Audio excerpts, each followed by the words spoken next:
Say, good evening, everyone. The Reverend Catherine Chapey is an ordained interspiritual minister, certified spiritual counselor, spiritualist medium, healer, and a trance channel for the Council of Light. She's also a certified hypnotist and a level 2 QHHT hypnotist, quantum healing hypnosis technique. QHHT is a specific hypnosis method created by the late Dolores Cannon, with whom Catherine trained directly in 2014. Catherine is also a writer, artist, and future author. Catherine Chapey, so excited to have you joining us. Thank you. Thank you, Bethany. Thank you, Tina, for having me tonight. I appreciate all of you being here. And so tonight I just, I was gonna show a PowerPoint, but I am not gonna be doing that, but I am going to be talking about some of the things that I showed on a recent panel at the CT-IANDS conference. And so I think either way, it's pretty interesting stuff. I wish I could share it here, but I wasn't able to pull it up. So, all right. So anyway, so my story, I know some of you were here and you heard a lot of what I had talked about last time, but I'm just going to touch on it real quick, just to get you to the point where I want to discuss some of the things that happen. So I was born into an NDE. I was premature, a couple months premature, and I had a lot of experiences as a kid, just a lot of internal knowings and things that would, really kind of hit me in a way that I knew certain things were not right about what I was being taught, as far as religions and anyway, so as an adult, I started to have a lot of spiritual experiences. I had a lot of STEs, and my grandfather had passed away, and he had come to me in a visitation / dream before he passed. And it was about a week before he passed away, and it was the last time I was ever going to go see him. And I had to travel about 5 hours to go upstate to visit with him. And he was just shy of 99 years old, and he lived in his home until his last breath. And so I knew it would be the last time I would ever see him on the earth plane. And so I fell asleep the night before I was going to go travel to see him. And I had this dream. And there was this house, this big brown house, and it was kind of in the woods. And I walked up to this house, and my grandfather opened the doors, and he was so happy to see me. And he was like, "Oh, Catherine, come on in. I want to show you something." So he brought me right through the house, and we went right to the back doors. And these doors were, they were French doors, big glass French doors. And he opened up the doors, and in the backyard, there were rolling hills. There were beautifully lined with all these beautiful woods that were lined along the property, and all of these beautiful colored flowers that I've never seen these colors before. They were so vibrant, and they would seem to be pulsating with life. And he had, there were picnic tables in the backyard up by the house, and people were walking up the hill to the picnic tables, and one by one he was introducing me to all of these beautiful beings.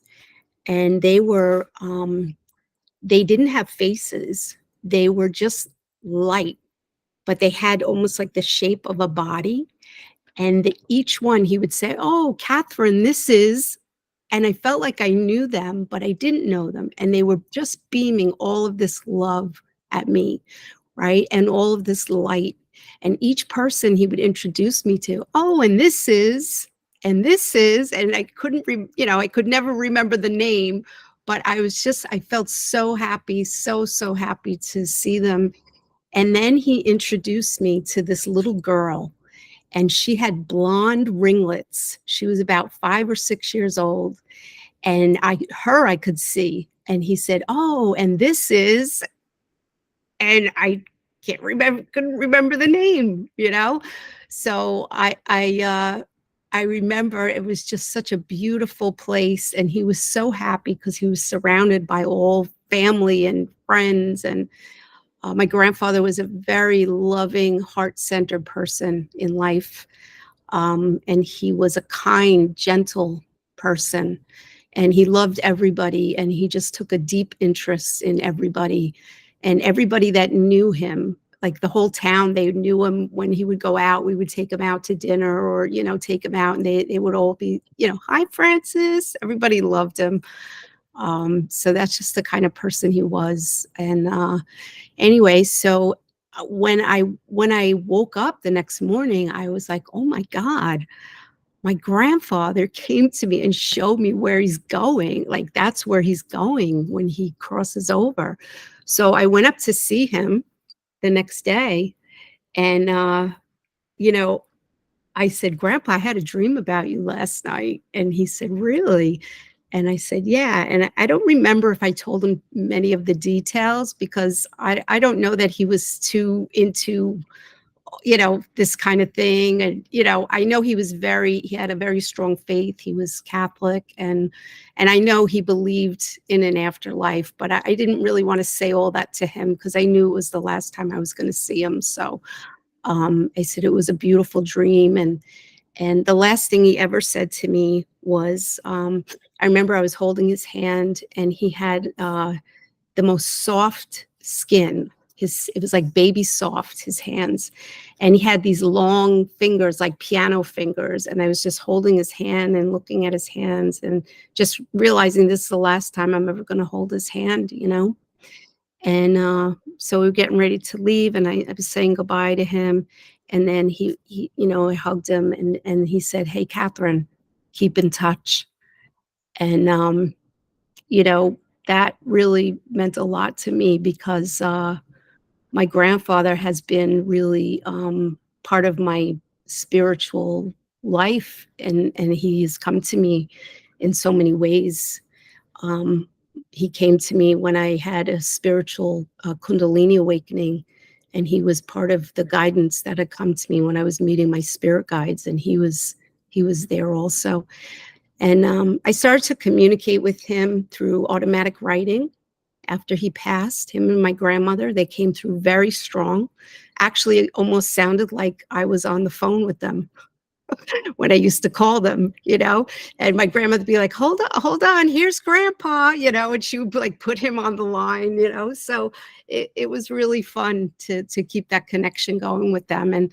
And I still do, not as much as I should. I feel, you know, I feel a little guilty sometimes because, you know, it's not regular, but he's definitely still part of my life, and I know he helps me in my spiritual journey. I used to have a real fear of public speaking, and when I had my awakening in 2008, um, one of the things my spirit guides told me was that I'm going to be working with groups, and I'm going to be speaking. I'm going to be speaking to groups and with, you know, groups. And I went, humming, like, what do you mean? And they said, don't worry. Grandpa's going to help you with all that. So, and it's funny because I really I'm not nervous anymore about doing that, you know, and my grandfather really he helps me in that way. Yeah, so there's so many things I can share about that. So in probably about 2009, 2010, well, I started to go to a spiritualist church in 2006, I think, 2007. And I had a huge awakening, and that was just a profound experience. And I think I did share that with you guys on the last meeting that I spoke at. But just real quickly, my guides, I started to ask to meet my spirit guides. And then one morning they showed up, and one after another, they were introducing themselves to me. And I had what was called a Kundalini awakening. And for me, it's different for everybody, but for me, what happened was all of my chakras aligned, and this energy went up through my whole entire body and out my crown chakra, and I was suddenly in the cosmos, and I was one with all of creation. I was one with God, and I was feeling the love of the infinite love of God. And I was seeing the white light in my room, and I was seeing brilliant white light in my living room as I was meditating. I mean, all of these things that happened were so similar to what many near-death experiencers describe what they have encountered. But with me, these beings were, they were telepathically communicating with me. I was merging in with different guides, and I was feeling all this love. Many of the guides were from different time periods in history, and some of them were different masters and saints and different religious figures, and angels. And so one of the beings was an archangel, and he was with me for hours and hours and downloading all of this information into my heart. So they were preparing me for my work in the world. And they said that the world would be waking up, and that many people would be having spiritual awakenings. And that they said that I was going to be helping to support people that are going through those kind of experiences. And so, I kept saying, well, what am I going to be doing? What am I going to be doing? And they wouldn't tell me too much because, like my mentor, Dolores Cannon, would say, you wouldn't give a baby a steak. They didn't want to kind of blow my mind at that time, but they told me little bits, and they said, yeah, you're going to be doing some healing work, and you're going to be helping people and working with groups and stuff.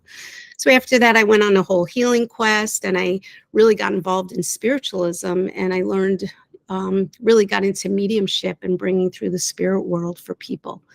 And I was able to give messages that were loving and uplifting and healing for the people in the congregation.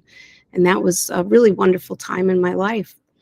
So some of the things they used to do in the Spiritualist church is they would have visiting mediums and ministers that would come in, and they would teach classes. So one day they had this couple. They were both ministers, spiritualist ministers, and they came in and they gave a class about orbs. And so they had each one of us stand in front of them. At the time, we didn't have the cell phones like we have now. That was back in the day where there were the 35 millimeter cameras. And so you had the big screen on the camera, and you could see, through the screen what you were taking a picture of, and then they would develop it. So they had this black velour sheet or blanket or whatever hanging, in the background, right? And then we had this black, like a cape on, kind of like the barbershop capes that you wear, but it was backwards. And then with intention, we would ask who it was we wanted to see in an orb, right? So I said, Grandma and Grandpa, can you please come through to me? I really want to see you. If you can, come in an orb. I said, if not, just let yourself be known in some way. So the guy took the picture, and everybody that was standing behind me or the guy with the camera, they went like that. And I remember I was like, oh my God, I can't wait to see the picture. Something happened, So when he developed the picture on my, I guess it was on my left shoulder, actually, there's this huge orb, and it's kind of like grayish. And then on the other side, or a little bit lower, is another orb, and that was very crystally looking. It had a lot of detail to it, and it looked very beautiful and crystal-like. And then up in the top corner was an orb that looked very similar to the Earth. It was blue and green, and it was just amazing. And I thought, oh my God, this is incredible. And I said, well, thank you, Grandma and Grandpa. I appreciate you coming through the orbs. And then when I went home, I had my reading glasses on one night, probably about a week or so later, and I looked at the picture again, and I could see as clear as day in the picture that was on my shoulder, my grandfather's face in that orb. And it was almost like his profile view. It was almost like the orb was sitting on my shoulder, and my grandfather, his mouth was open like this, like he was talking in my ear. And you could see his glasses, you could see his nose, the whole shape of his head, everything. And I'm like, oh my God, my grandfather's face is in that orb, right? And then I looked at the crystal orb, and there's another face in the center of that orb. But that face it looked like my grandmother was still in the process of like forming, right? So it looked almost a little skeletally. And I always apologize. I'm like, sorry, Grandma. But it did. It looked almost like a little skeleton face. But I could say that was my grandma. She was definitely coming through in that orb. And then again, that other orb that showed up in the corner reminded me of the earth. And the very first time I ever spoke about this, what happened, I was on a group chat years ago, and it was called the Global Gathering. So the Global Gathering. I just thought that was pretty synchronistic. But so the other thing that happened with that is that my grandfather, not only did he show up in the orb, in the background of the photo, I could see his face in the pixels of the photo, or whatever you call, that's forming in the photo. And it was big. His face was like this big behind me. So that taught me anyway about orbs and how spirit can travel in these orbs. And over the years, that really served me well, because I was able to see a lot of phenomena in these pictures that I would take out in my backyard, in the videos and the pictures. And I was able to pull up these orbs that would show up, and I could see different faces in them. And a lot of I have started to have a lot of UFO ET experiences in 2016, 2017. And so I was able to find a lot of different, like I said, different faces, and it just made it so much fun. It's not just a light in the sky. I mean, if you zoom in, you can really see a lot more of the different things that were happening. But one thing I forgot to mention was the orb on my shoulder with my grandfather. That profile view of him is kind of like a 3/4 view. His face was kind of turned like this. And that is the same exact picture that hung in his house. For many years, my mother had painted a picture of him, and it was the same exact picture of him that hung in his house for about 50 years. So that was another synchronicity about that. So some of the other things I wanted to talk about is things that I've learned over the course of my spiritual journey. And one of the things I got very involved in was because I knew I was going to be doing some healing work. I just wasn't sure what that was. So I learned spiritual healing, hands-on healing through the Spiritualist Church, and I learned Reiki and all different kinds of healing modalities. One of them that I learned was quantum healing hypnosis technique by Dolores Cannon. And so she, as soon as I heard her name, I said, "Who is that? I have to know who that is." And the woman told me, she said, "Well, she's a woman who works with people in the hypnosis state, and she works in the hypnagogic state, where people are right in between wake and sleep. And she is able to get information from the people's higher self that comes through them and speaks while they're under hypnosis. And they're able to get any questions answered that they have about this life or anything that's happening with them in this lifetime. Or they're able to get information about any past lives that they've had that are directly related to whatever it is they're wondering about in this life. Either past lives, future lives, in between life states." And I said, I have to learn that, because I had been waking up every morning and I have been journaling my dreams for many years now. But I had been journaling all my dreams, and then when I would wake up in the morning, I would just stay in that very peaceful state, and I would keep my eyes closed, and I would ask a question, and then I was given information during that time. And anytime I was given any information, it always turned out to be the truth. And so I knew that what she was tapping into was true. It was truth.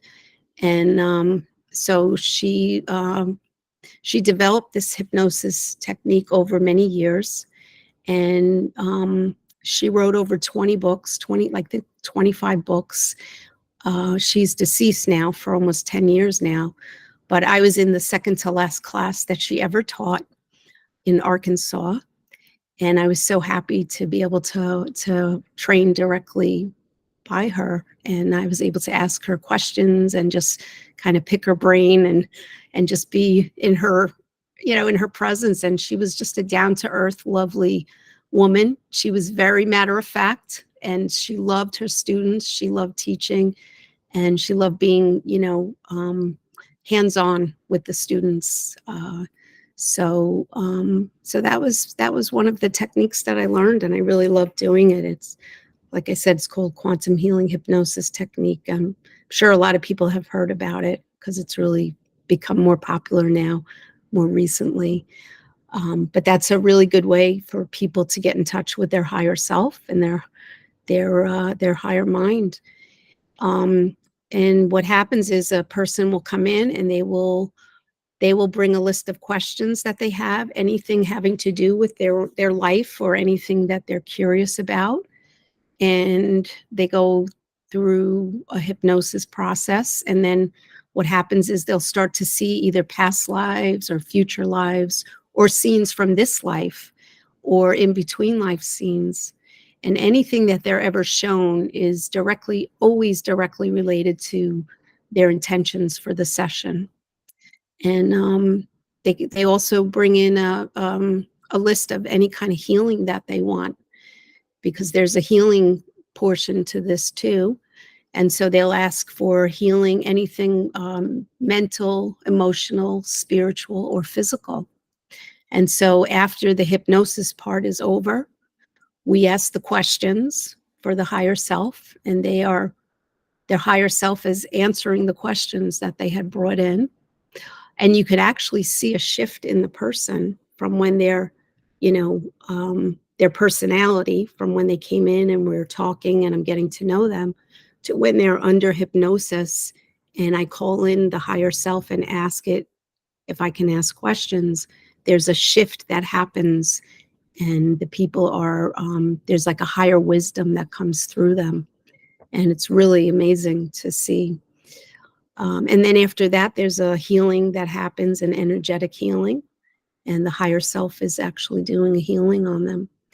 So it's really a wonderful modality. And out of all of the different healing modalities, that was the one that really grabbed my attention and really resonated with me.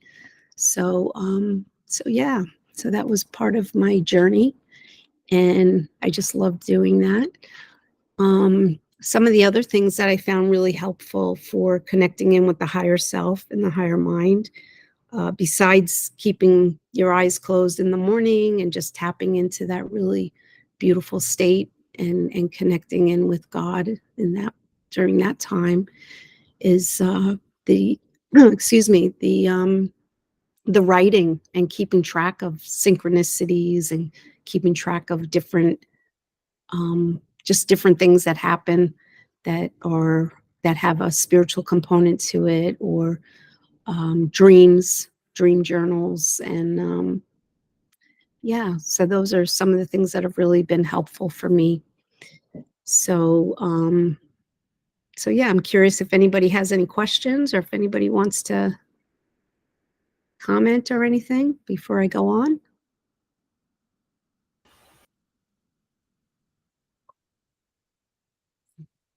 I don't see any questions. Okay.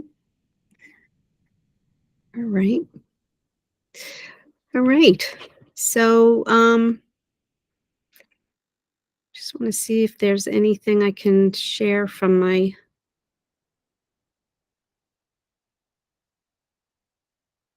PowerPoint that I'm trying to pull up here.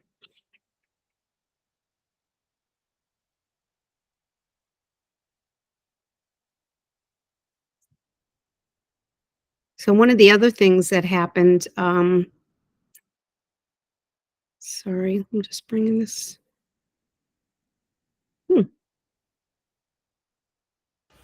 Okay. Bethany has raised her hand. Yes, Bethany. Yeah, thank you, Catherine. You mentioned that you had you were born premature and you had an NDE, like at the time of your birth or something. Mhm. Can you share a little bit more about that? Yeah. Well, for me, I was in an incubator for over a month.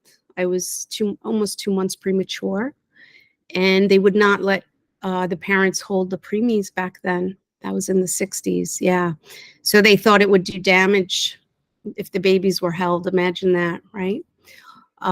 So, I had thought about that, and my guides reassured me that I was never alone, that I was always with them, and that, I was mostly out of my body and in the spirit realm.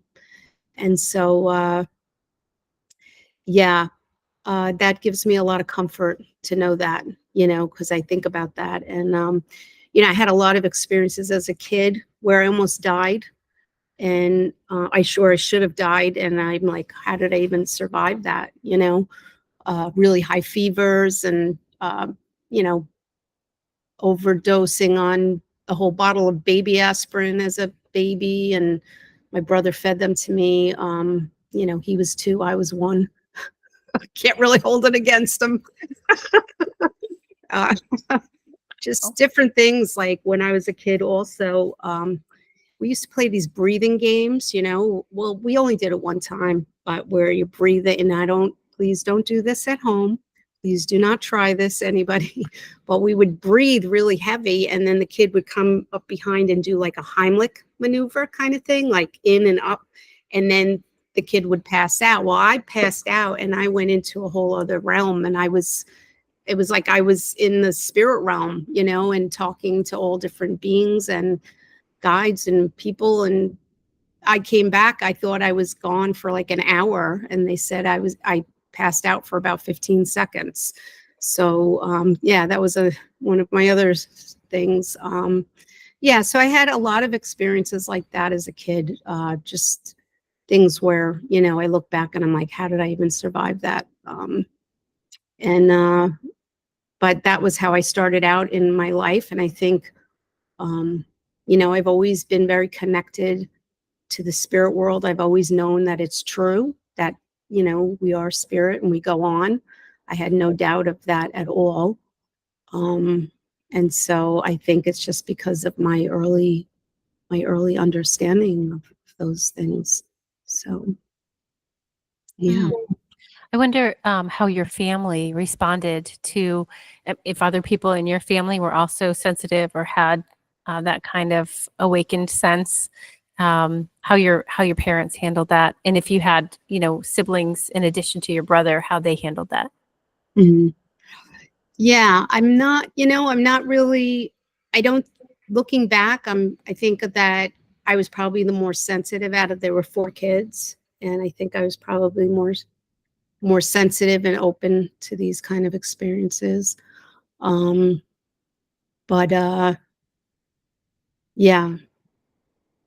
yeah, that's pretty much all I can say to that. So Thank you. thank you. All right. So some of the other things that happened were, I had some past life recalls where in 2016, I started to have a lot of experiences with different types of beings, and they weren't just from Earth or, deceased loved ones or, guides and things like that. These beings were more like from other dimensions and, and they started to appear to me in different ways. And I was never scared, because when I was younger, I had, like, I would wake up in the morning and I would see these little beings around my bed, and I never really got scared. I just thought, oh, okay. And then I would fall back to sleep. And they weren't the grays. These little beings, they were white, and they had big round heads, and they wore robes. And I ended up meeting them later on in life. And that was in 2017. They started to show up and appear to me again. And they told me their names. They call themselves the Wise Ones. And I thought, wow, that's interesting, because they look just like the beings that I woke up to, that were around my bed, and they were little. And I remember one night, I'm like, why do I just keep seeing male? Like, why are you guys all male? I'm just seeing the males. And then one morning I woke up and there was a female, and she had curly hair. And I was like, oh, goody. But yeah, they're very, very loving, very sweet. Like, I was not afraid of them at all. And they started to show up in my camera too. One night I was out by the fireplace, or I have a fire pit outside, and there were these big round rings of white iridescent looking rings that were showing up around my fireplace or my fire pit. And so I took a ton of pictures of them. And in one of them, I could actually see the eyes. And I started to paint them, and in one picture, there's actually a little craft that's just hanging in the background of that fire pit. And it's just the strangest little thing, because it has three components to it. It's like three of these lines that kind of look like S's, but each S has like black and white marks going all up each one of them in different parts of the S-shaped lines. And I just thought, that is just so bizarre. I don't even know how to wrap my head around what that is. But yeah, I believe it is their craft. And so they started to show me that. But yeah, I've had so many other different types of experiences with different types of beings, and all different kinds. They just all look so different than us. Some of them do look very similar to us, though. Like, I've had experiences with different, like Palladians. They look more human-like. And there were, what are the other ones I saw? There were like a few different types that looked very human-like. Nordics, they were human-looking. Arcturians also, or not? The Arcturians actually had the blue heads, the big blue bulbous heads. That's how they appeared to me when I saw them. But yeah, I'm sure there are some that look more human-like too.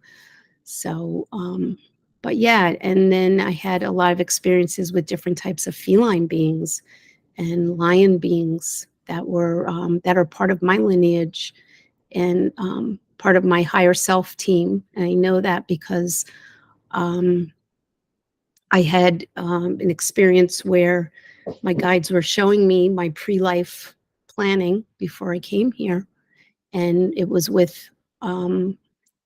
actually with these lion beings and my guides. And so my guides had always told me, they said, we didn't prepare you enough. We didn't prepare you enough for how tough it would be sometimes here for you. And I'm like, what do you mean? What do you mean you didn't prepare me enough? You guys are perfect. How did you mess that up? I don't understand. So then they showed me myself before I came here, and they were trying to, get through to me to show me, all right, like, this is what you want to do. This is what's going to happen. Like, they wanted me to really get the idea of how challenging and dense this reality is going to be at times for me. And at the time, my lion being who was with me, who I see all the time, like as I'm waking up, I'm always seeing this beautiful lion being. He was making me laugh, and I couldn't really get the whole gist of how heavy and dense this reality can be. And so, but they explained to me it's very hard to hold that frequency there because they are in such a high frequency that it is very, very hard for them to be able to hold that frequency, the frequency of Earth that can be so challenging at times in that beautiful, expansive place, So I understand that. I'm not upset with them or anything. But yeah, so these line beings they are real. There have been many other people that have had contact with them. I have pictures of them in my lights in my trees that have shown up, and you can see their faces clear as day. And also different types of felines that were showing up in these different lights that were coming through in my trees. So, but all of these experiences that I went through, is like the orb classes and, in the spiritualism days, it all prepared me for what I would be discovering throughout my journey. And so years later, when I was filming and taking pictures, when the phenomena was coming through, I was able to see these different faces in the phenomena. So it was really helpful for me to have that background. So, and the other thing that was really helpful was the mediumship, because oftentimes these beings will come through. They're not going to just necessarily jump through the wall in a 3D as a 3D being, and shake your hand. They're coming through us She's a frozen. lot of times in the dream state, or they're coming through in the consciousness state. So to have a mediumship background and to, be comfortable with connecting with spirit in that way really helps as far as having that connection with these beings. Some of the things that I started to do was I started to channel a collective in 2016. And the collective is my higher self, God, and then my team of different beings that work through me. And a lot of those beings, they're, masters and guides and angels, but they're also from other dimensions. And so when I'm channeling, a higher wisdom comes through me, and it's like a universal wisdom that comes through. And then I can see them sometimes. It's kind of like, I get visions of the different ones that are coming through. So that's how I know they're part of this collective that helps me and that channels through me. And they've been very helpful to me in my life. They've really helped me when I've had when I've had some challenges in my life. They've been there as long as I ask for help. They're ready, and they help me. So they don't they won't, tell me what to do, but they'll guide me. And it's up to me whether I want to listen or not. So. Okay. Willie Cancel has raised his hand. Hi, this is really very interesting about the other dimensional beings.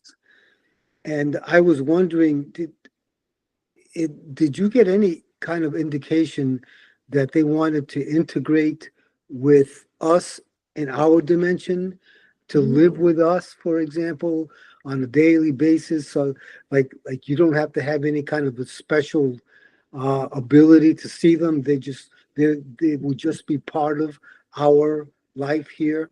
Did you get any kind of feeling about that? Yeah, absolutely. That's a great question.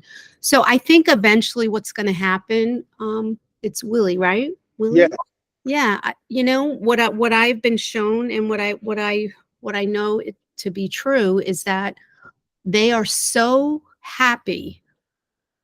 They are so happy that people are connecting with them, because they're our family. They're our brothers and sisters, right?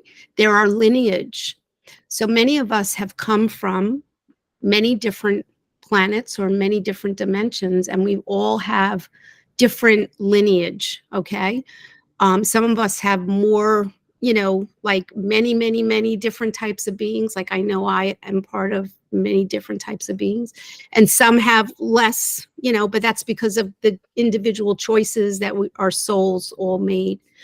What they do want is for us to reach a place where we are not fearful of them, where we're understanding that we are connected to them, and that they love us, and that they're not here to do us any harm.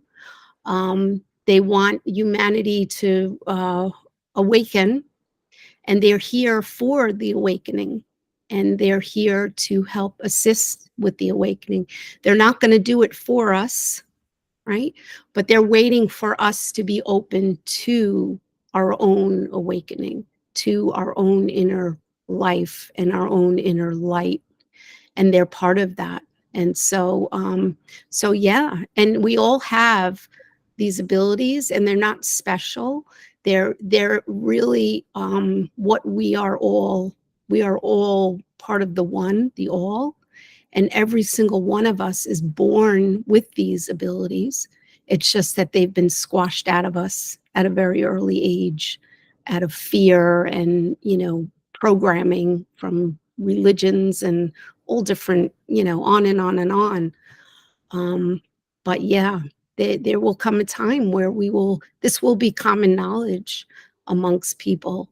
And it will be just a knowing. We'll all know that we're all connected, and that we all have this amazing lineage. It's so exciting because people are starting to really open up to it now. This is just the beginning, but I have been shown that we are all waking up, and that we are all going to ascend. It's not some will ascend and others won't. We are all going to ascend. My guides showed me and told me this. But some are, a little further along that road, and then the others will catch up, and it will eventually happen, where we all have that understanding of our spirit life and our connection to God and to everything and everyone. So I hope that helped. Did that clarify? Yeah, that was pretty damn fascinating. Thank you very much. All right, thank you. Catherine. Yeah. In my two experiences, when I died at the lake, and the last one in 2012, I have realized that it was the second one was even stronger, as far as the veil of consciousness getting a lot thinner.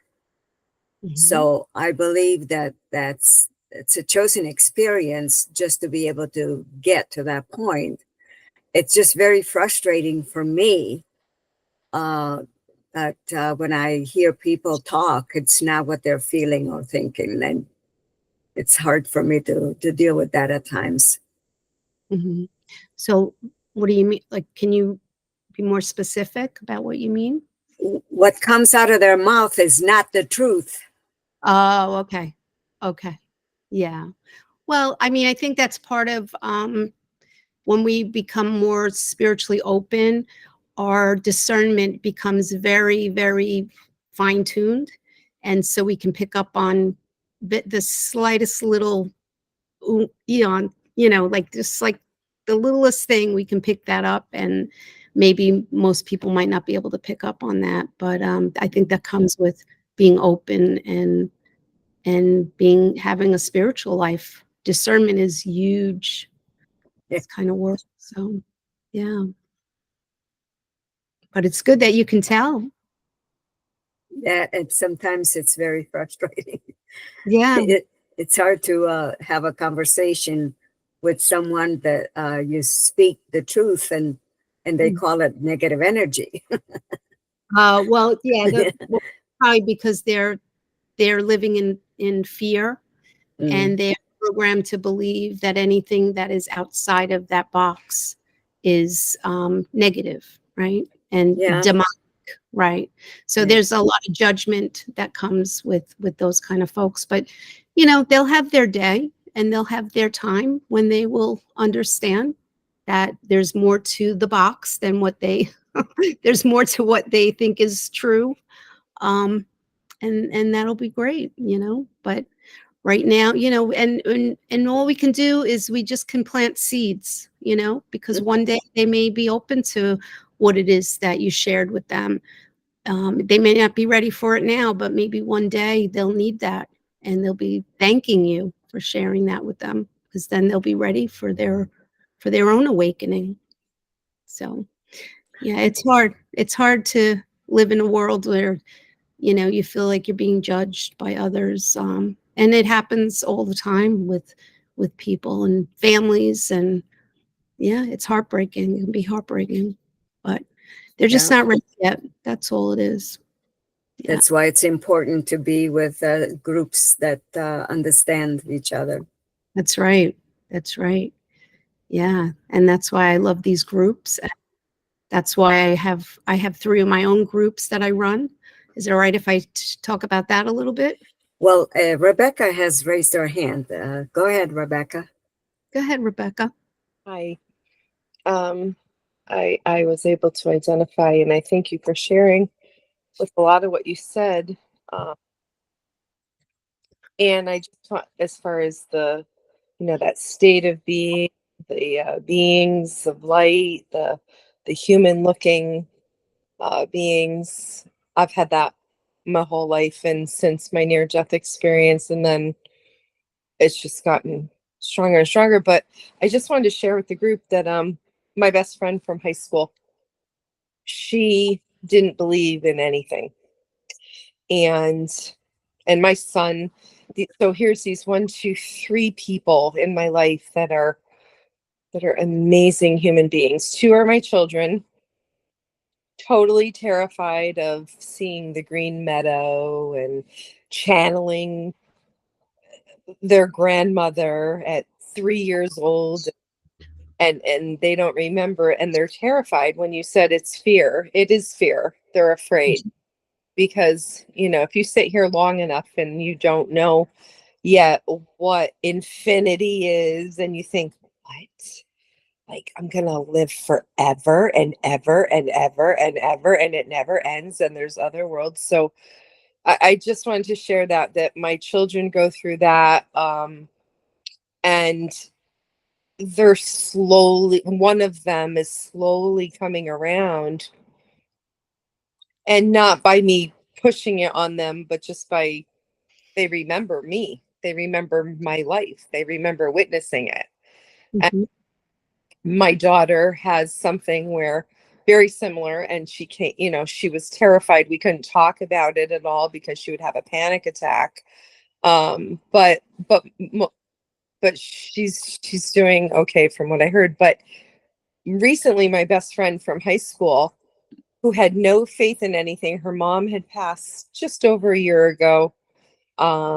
She called me up the other day. People call me Beck. She's like, Beck. And I'm like, and she's very practical. She's very good. I don't think she does anything wrong ever. And she's just been my friend all these years. So she's been on this journey with me, but just like, she believes it. She's just like, I never knew. So she was working from her home office the other day, and she saw her younger sister's friend, who she hasn't seen in like 20 years, just standing in her work office at home, her home work office. And she called me to say, so what do you think? And I said, what do you think? That's what, my question was. And what it has, I guess the point is that she found out that she had passed away 2 days prior. I said, but out of all the people that she could have come and appeared to, and maybe she appeared to others as well, but why do you think she was in your office? Why do you think she came to you? And she goes, I don't know. She goes, and then we just sat there, and she said, maybe because I've been so afraid of it for so long.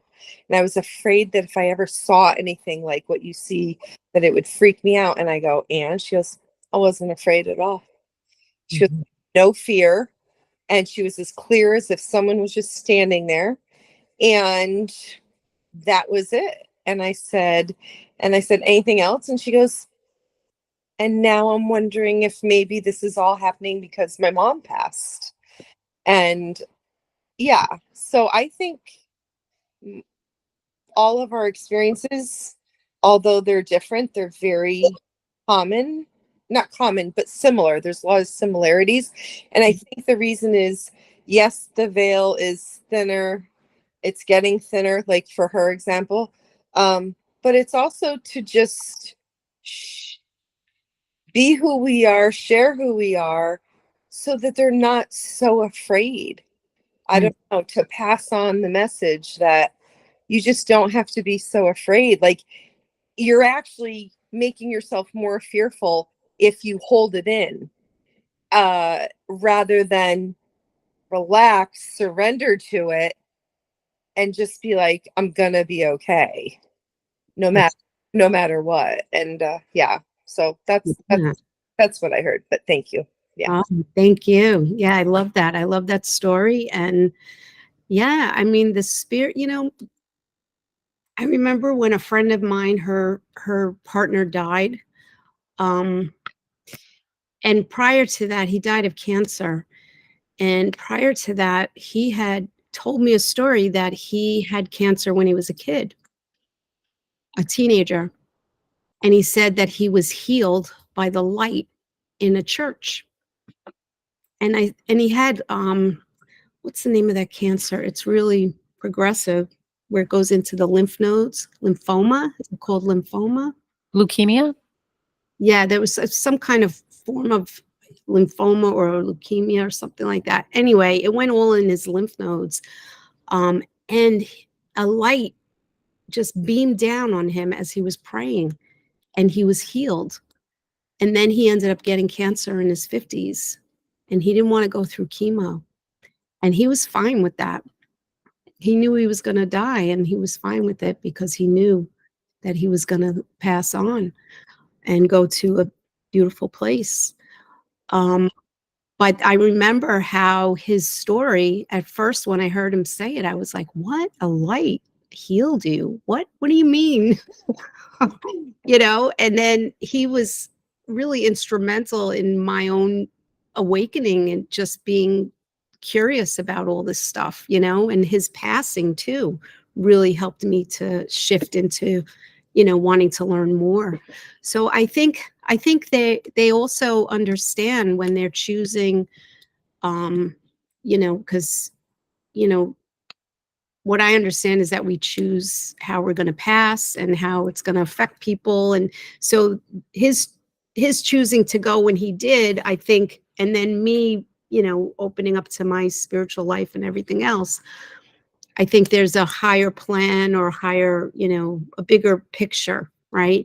And when we're ready, that's when these different things happen. So I think your friend seeing her friend from long ago in her office, it's just part of the bigger picture and part of her spiritual growth and her awakening. And so it's exciting, but we're all connected and we're all part of a bigger plan. I think, that, when we're here in these bodies, we don't always remember the plan. We don't always remember what it is, the whole bigger picture, but yeah, it's just wonderful. And that's why I love these groups too, because people can share about these things and not feel judged. And that's healing in itself. A lot of healing happens in these rooms because we can talk about these things and not feel that judgment. And it's wonderful. Thank you. Bethany? Thank you, Catherine. I'm so enjoying our conversation tonight, and I'm very appreciative of your time. And I know you were going to talk about your sharing groups, but before you do, I just wanted to follow up on a question that I had. You talked about dreams that you have and how they are messages. Can you? I've had quite a few of those myself, and but can you share some of the characteristics of those dreams that inform you that it's more than just a passing thing that you're doing when you're sleeping? How you know that that's a message? It has a message for you? Yeah. Wow. Well, for me, I kind of, because I've been tracking them for so long, I just kind of have a feel for which ones to kind of, all right, put that on the back burner. That's not, that one's just kind of weird. Or some of them I know are like premonitions about things that are going to happen. I don't really hang on to it. I just say, oh, wow, that's interesting. And then when it happens, I'm like, okay, I remember when I was shown that, and then there are other dreams that are like, about healing. And so when those dreams happen, I'm very aware, of those. And then other dreams are, what else? Oh, visitations.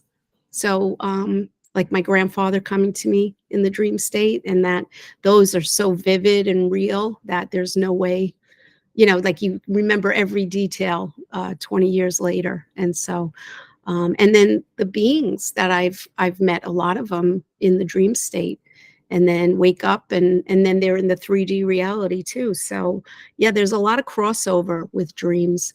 I had something happen.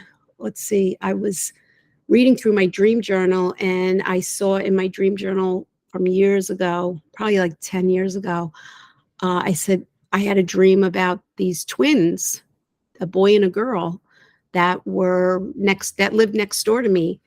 And the house was vacant for like 10 years. The man, he lived there by himself, and then he died, and that house sat there for 10 years.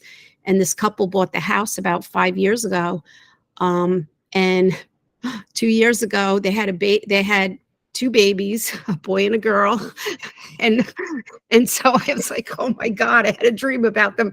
I had a dream that they were teenagers though, And so I thought, isn't that funny? So I said to my daughter, I said, yeah, I think she had a baby. I saw a stroller out there, and I go, it's a double stroller. So, she must have had twins. And then I said, yeah, it was a girl and a boy. Like I had no idea what, it was just from my dream. And it turns out she had a boy and a girl.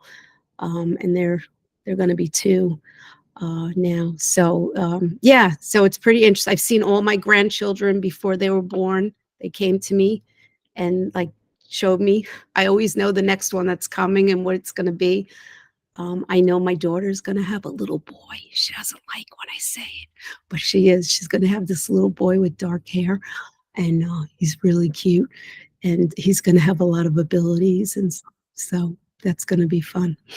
But yeah, I've seen all the different new additions to the family and things like that. So it's been fun over the years. Yeah.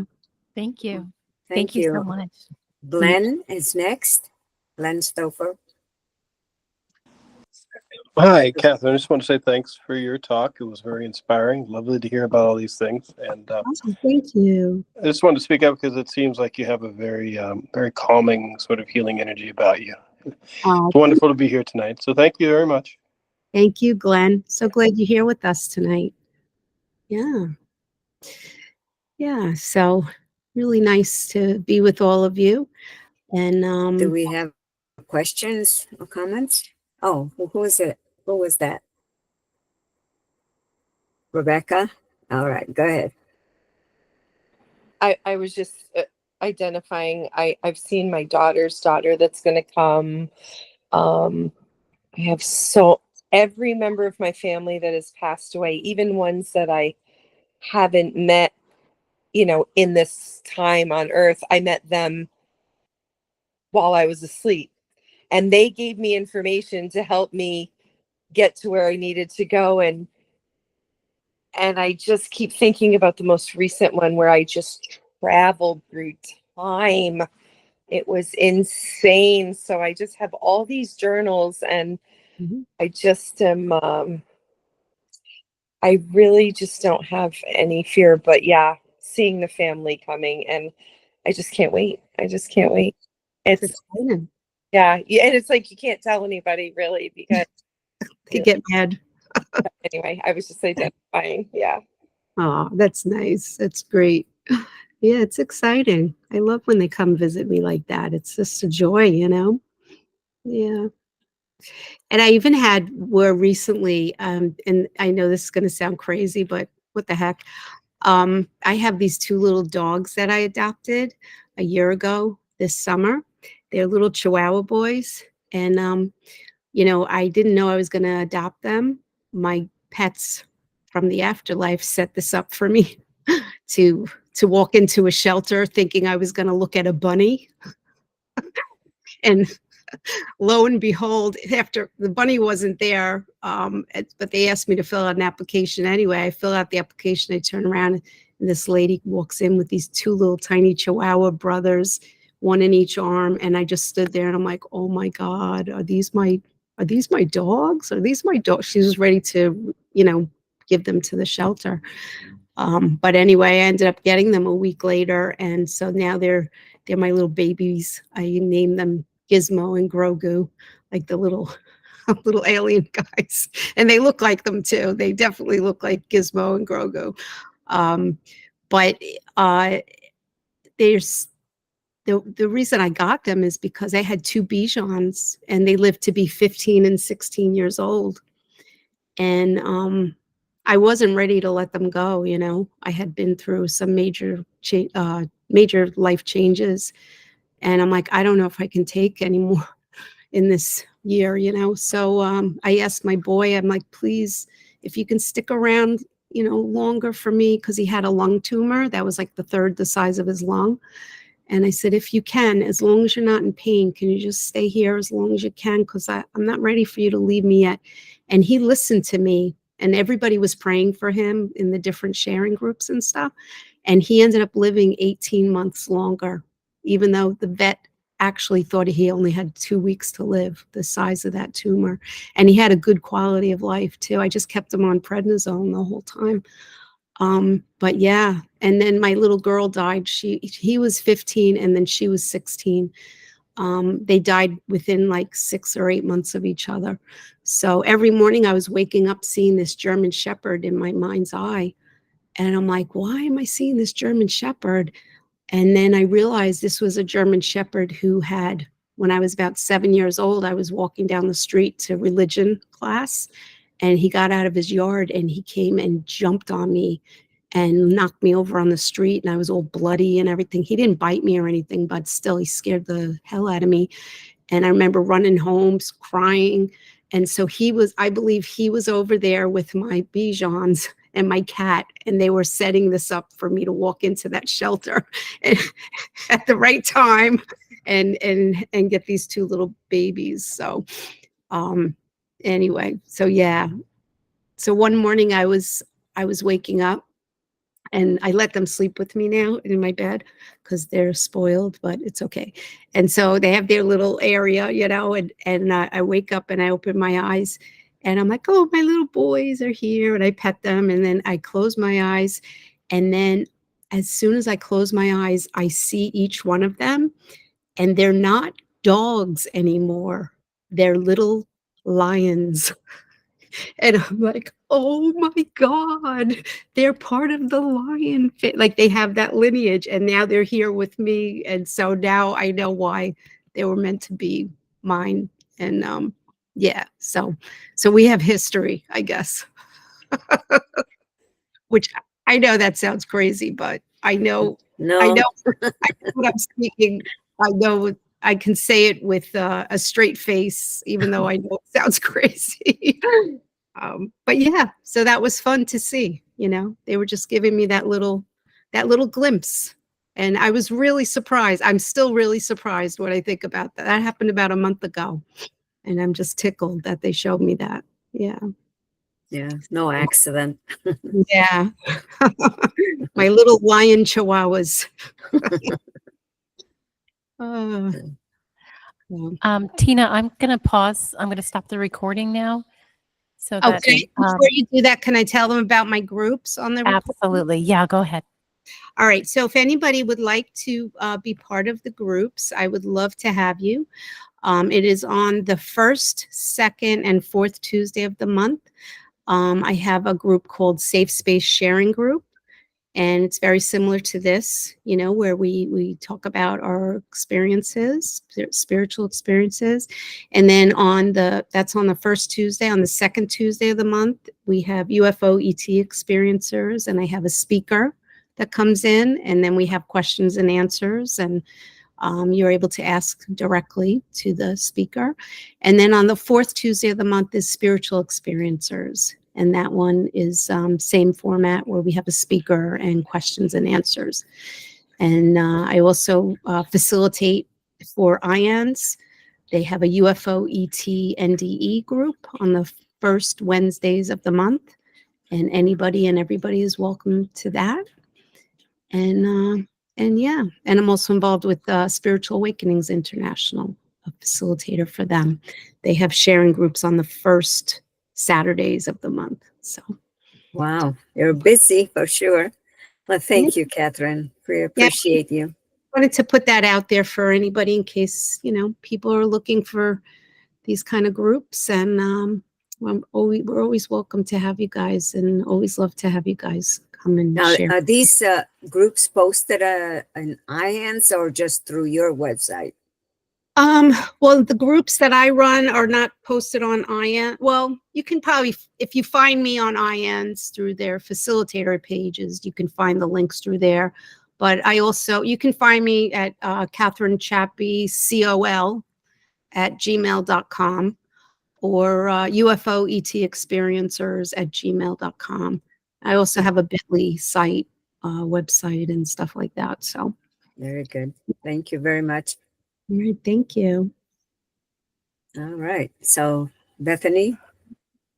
Yep, those links will be posted in the description on the YouTube channel when we post the video of tonight's meeting too. So Okay. people will be able to find you, Catherine. And thank you so much. Heartfelt thanks for sharing your beautiful, beautiful message with us.